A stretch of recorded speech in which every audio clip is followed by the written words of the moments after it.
ગૃહરાજ્યમંત્રી હર્ષભાઈ સંઘવીના પિતાજીનું નિધન થયું છે। રમેશચંદ્ર સંઘવીનું સારવાર દરમિયાન નિધન થયું।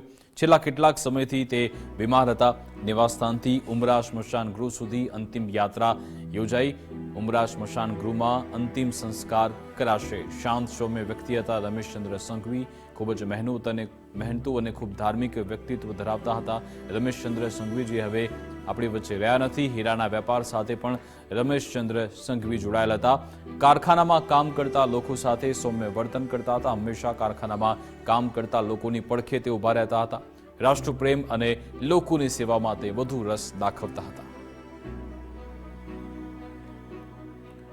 તો ગૃહરાજ્યમંત્રી હર્ષ સંઘવીના પિતાજી હવે નથી રહ્યા। ઘણા સમયથી તેમને બીમારી હતી। રમેશચંદ્ર સંઘવી છેલ્લા ઘણા સમયથી બીમાર હતા અને હવે અંતિમ યાત્રા યોજાઈ રહી છે। તેમના નિવાસસ્થાનથી ઉમરા સ્મશાન ગૃહ સુધી આ યાત્રા ઉમરા સ્મશાન ગૃહમાં તેમના અંતિમ સંસ્કાર કરાશે। આજ અંગે વધુ વિગતો આપશે ત્યાંથી અમારા સંવાદદાતા અમિત રાજપૂત અમારી સાથે લાઈવ જોડાઈ ગયા છે। જી અમિત।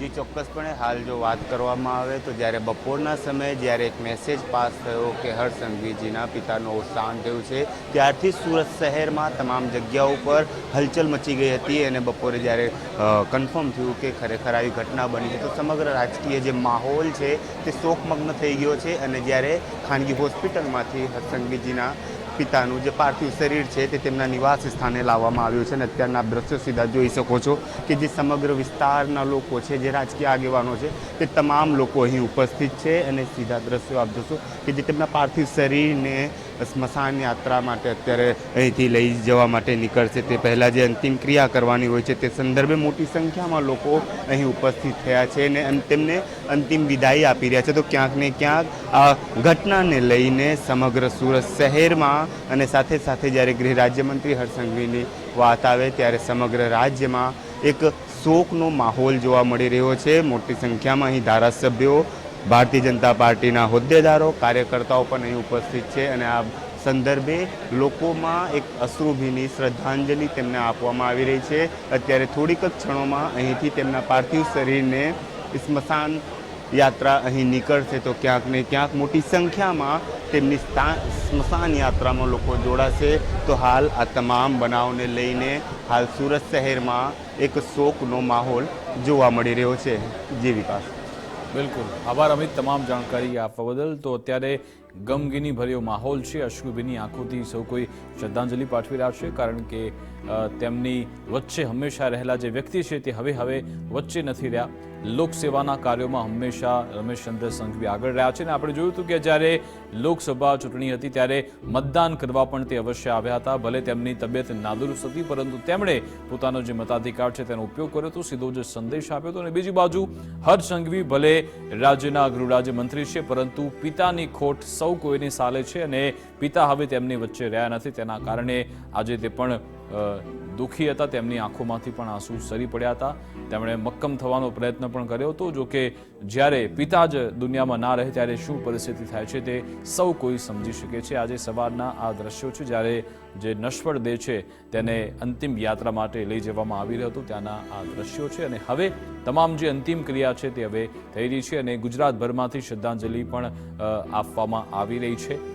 મુખ્યમંત્રી ભૂપેન્દ્ર પટેલે પણ તેમને શ્રદ્ધાંજલિ પાઠવી છે। ગૃહરાજ્યમંત્રી હર્ષભાઈ સંઘવી તેમના પિતાજીનું નિધન થયું છે જેના કારણે શોકમય માહોલ છે અને અલગ અલગ રાજકીય નેતાઓ અલગ અલગ સામાજિક ક્ષેત્રે આગળ પડતા જે લોકો છે તેમણે પણ શ્રદ્ધાંજલિ પાઠવી છે। કેન્દ્રીય મંત્રી CR પાટીલે પણ શ્રદ્ધાંજલિ પાઠવી છે। સોશિયલ મીડિયા એક્સ પ્લેટફોર્મ પર તેમણે શ્રદ્ધાંજલિ પાઠવી છે। મંત્રી હર્ષ સંઘવીજીના પિતા રમેશચંદ્ર સંઘવીજીનું જ્યારે નિધન થયું છે ત્યારે આપ સીધા દ્રશ્યો જોશો કે તેમના પાર્થિવ દેહને આજે તેમના નિવાસ સ્થાનેથી અંતિમ યાત્રા નીકળવા જઈ રહી છે ત્યારે સ્મશાન ભૂમિ સુધી આ જે યાત્રા છે તે નીકળવાની છે। પરંતુ જે હર્ષ સંઘવીજીના પિતાના નિધન બાદ સમગ્ર પરિવારની સાથે સાથે સમગ્ર વિસ્તારમાં એક શોકમય માહોલ જોવા મળી રહ્યો છે। તમામ લોકો અશ્રુભીની પોતાની આંખેથી તેમને જે વિદાય આપી રહ્યા છે, તો ક્યાંક ને ક્યાંક હાલ જે રમેશચંદ્ર સંઘવીજીના નિધન બાદ સમગ્ર સુરત શહેરના રાજકીય ગરમાઓ જે છે, રાજકીય માહોલની વાત કરવામાં આવે તો રાજકીય માહોલ, રાજકીય બેડામાં જે છે તે એક શોકનો માહોલ સર્જાઈ ગયો છે, કારણ કે છેલ્લા ઘણા સમયથી જ્યારે રમેશચંદ્ર સંઘવીના પુત્ર હર્ષ સંઘવી ગુજરાતના ગૃહ રાજ્યમંત્રી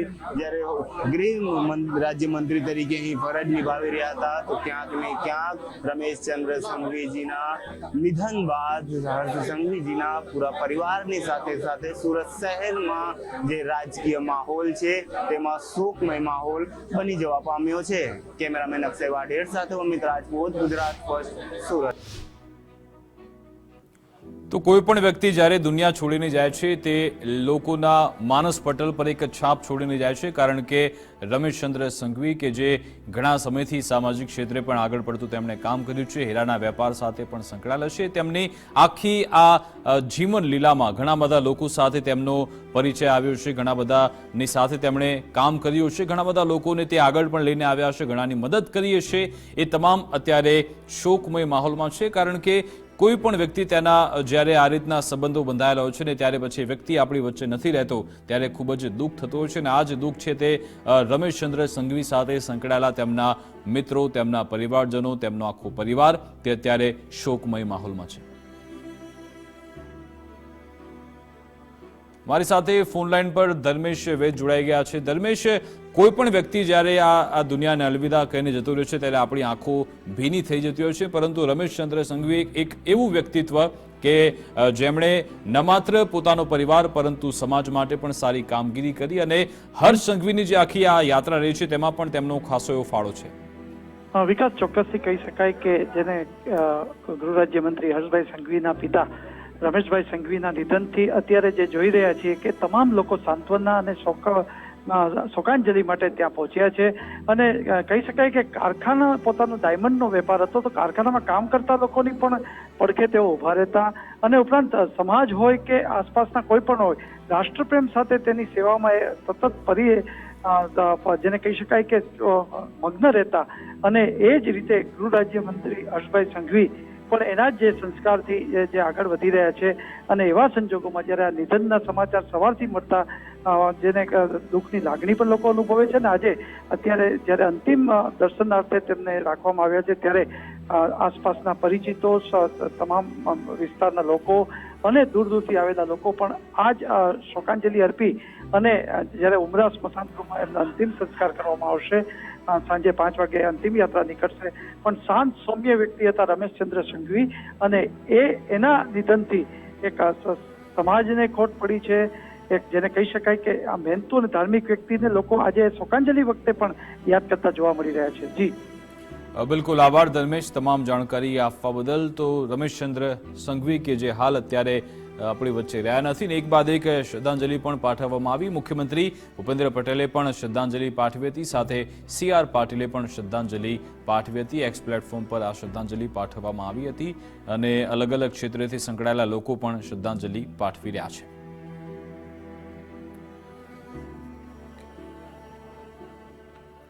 તો હવે અંતિમ યાત્રા નીકળવાની છે તે પહેલા અહીંયા અંતિમ દર્શન માટે પાર્થિવ દેહ રાખવામાં આવ્યો છે. એક બાદ એક લોકો શ્રદ્ધાંજલિ પાઠવી રહ્યા છે. તેમને તેમના પરિચિત લોકો, તેમની સાથે સંકળાયેલા લોકો, તેમની આખી જે જીવન લીલા છે તેની સાથે જે પણ લોકો સંકળાયેલા હતા, જેમનો પણ તેમનો પરિચય થયો હતો, તેમનું વ્યક્તિત્વ જેવું હતું તે દ્રશ્યો પરથી જોઈ શકાય છે કેટલા બધા લોકો તેમની સાથે કનેક્ટ થયેલા છે.